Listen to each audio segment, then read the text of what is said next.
Health and Wellness Congress and Awards was organized at Hotel Taj Lands End, Mumbai. Many national and international delegates and speakers registered their presence in this event. Pharma companies, hospital management team, and medical experts showed their presence from around the globe.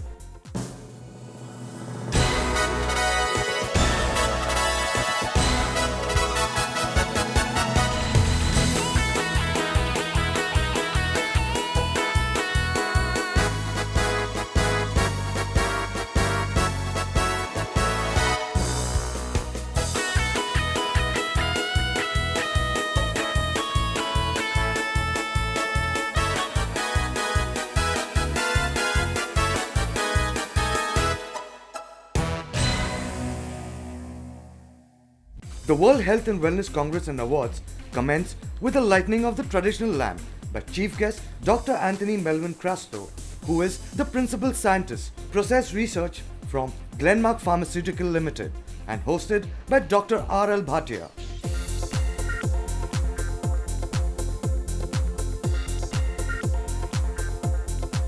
This was followed by panel discussions with the theme Healthcare and Technology Innovations, a Great Marriage. Padma Shri Dr. Sanjeev Bagai, chairman of the Nephron Clinics, was the moderator of the discussion.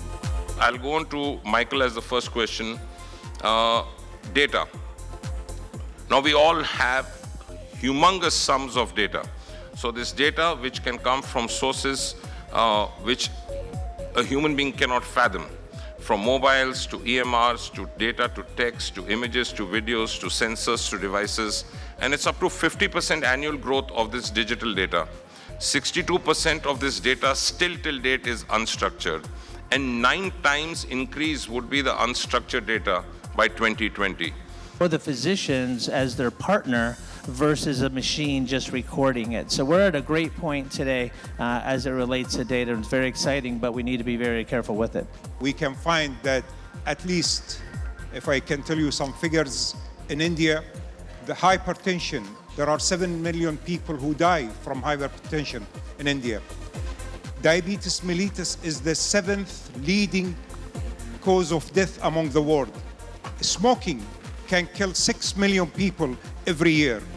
So these are problems that we can prevent right from the beginning. So a lot of the times in Hong Kong, I'm actually working with people in the industry like you, trying to get your key messages out there. Some of us are too busy and we're not thinking of, well, what is the media really thinking? What really makes the mind of the journalist tick? These are the questions that I work with my clients in order to, get their messages out there, and also to really help a journalist understand your story to make our time really worthy to promote you in the news. Because remember, it's free advertising. The next segment, 100 Most Impactful Healthcare Leaders, were talent listed and awarded with certificates.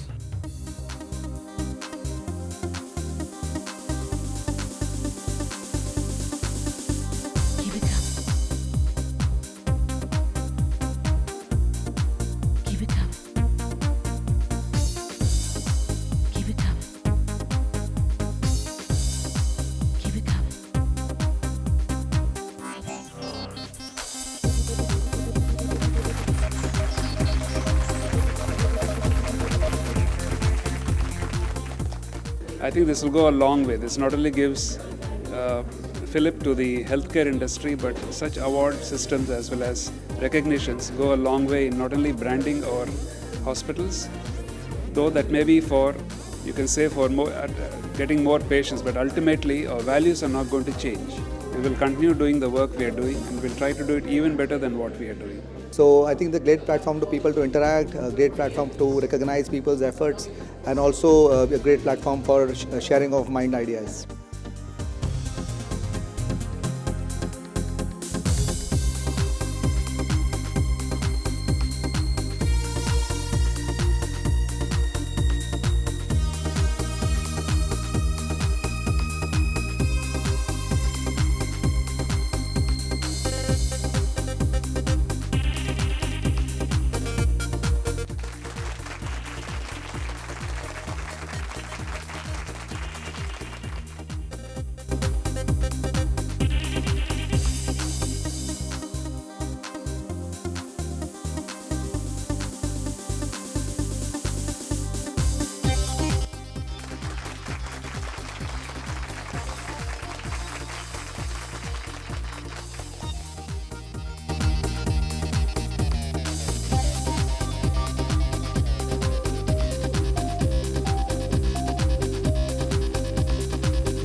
This is a very good event which has been organized to recognize best work in healthcare, and especially anybody who is doing such a good work in this vast country helping poor people.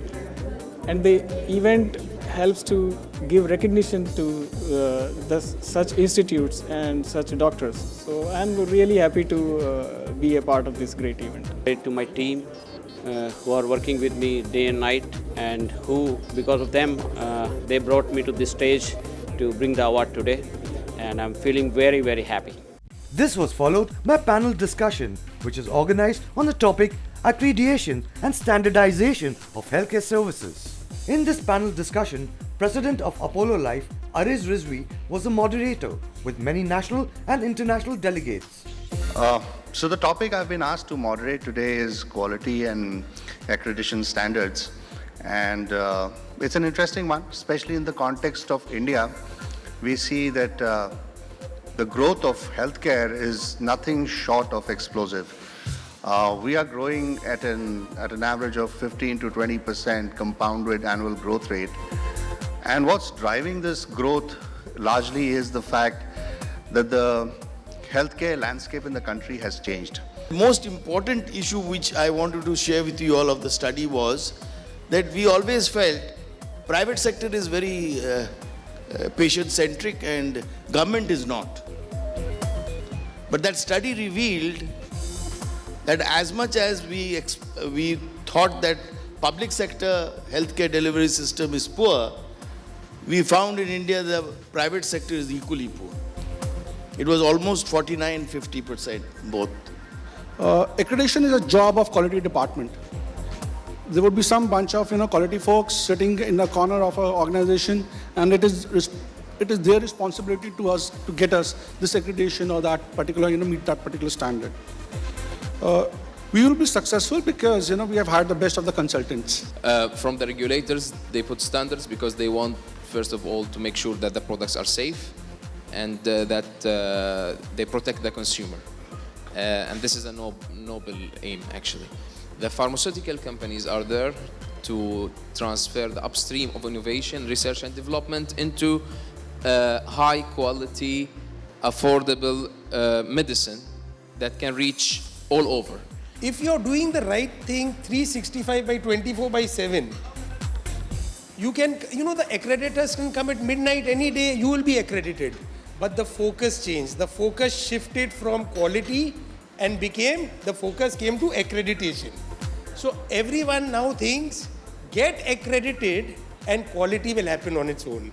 It was a beautiful and good platform for many national and international speakers expressing their views on medical and health industry.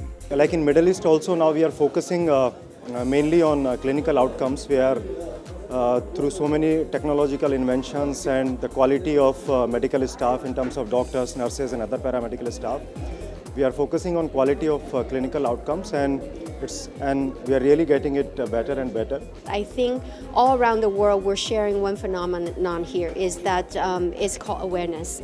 I think we need to educate the masses. I think we definitely need to raise awareness in terms of helping people tap into their own bodies and understand their own needs and their lacks. And then we go to the doctors, and then we go to the health coaches, and then we go to the wellness consultants to see how we could all work together as a team to better each person's health. I think technology, along with the understanding that the holistic healthcare concepts can be used together to treat our patients, especially in prevention of medicines, and understanding that what works best for our patient. For the very critically sick, for a lot of acute medical emergencies. People were actively engaged in spectating the panel discussion. They showed their interest in the preceding panel discussions as well, where the topic was preventive healthcare, the way forward. A healthy mother will give a birth to a healthy baby, and this healthy baby will translate into a healthy adult. 90% of the genesis of all diseases in adulthood have their foundation based at birth. And almost 80% of adult growth potential is completed before the child is 3 years of age. So just turn the clock a little bit diagonally towards the origin. And if you focus on that segment, I think most of your preventive measures will fall in place. Anil, share your thoughts about how important is education, and I'm not talking only for the education from the healthcare professional, but education for everyone about the preventive condition. And do you think so that enough efforts have been done to educate people about various medical conditions which are, causing billions of dollars across the globe? Since morning we are discussing about the prevention healthcare, just I want to highlight some statistics. Every year, near about 10 to 12% healthcare cost is increasing. As per the report of SRI International, 3.2 billion workers increasingly unwell. They are stressed because of job. These are uncertainty and various factors behind that. But the real challenge also sits with behaviors. There's a large body of behavioral studies which tell us that we do things that are bad for us, even though we know they're bad for us. And so I can be armed with the best healthcare apps and all of the predictive data that comes from my Fitbit to tell me whether I'm tracking well, if I'm getting healthy, if I should change my habits.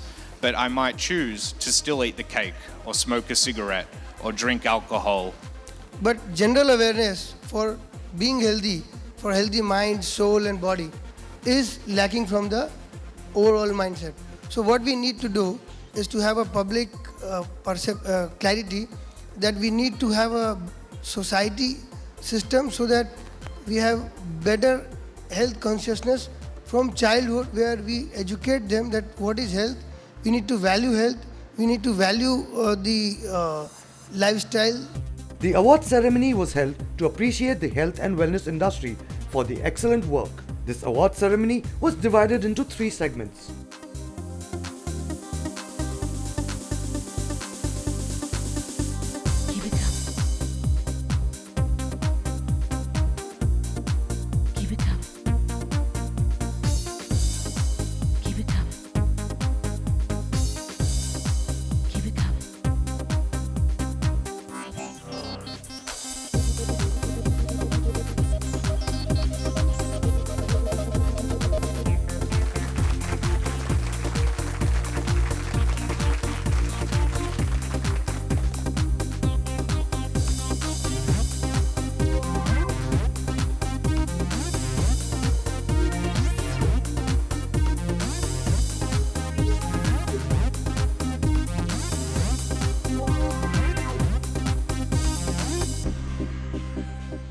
Very happy to be here as a delegate and to interact with all these delegates from different parts of the world, and so happy to receive this also.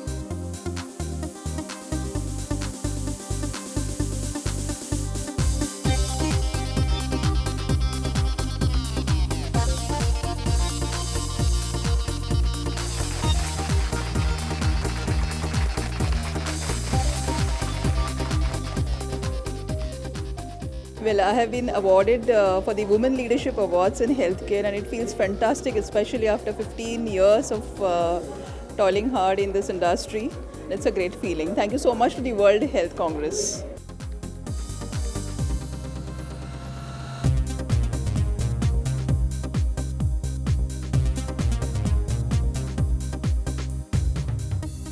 So it's really nice. It's a good platform to get started and get recognized.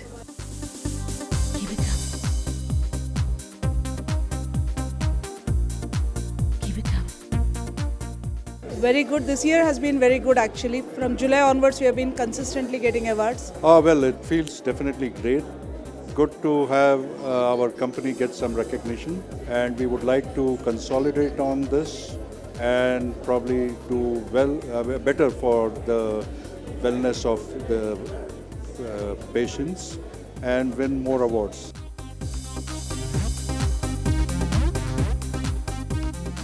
It's a very good feeling to know that that my service is helping my patients through this award, and in the end I do think my patients have given me this award today.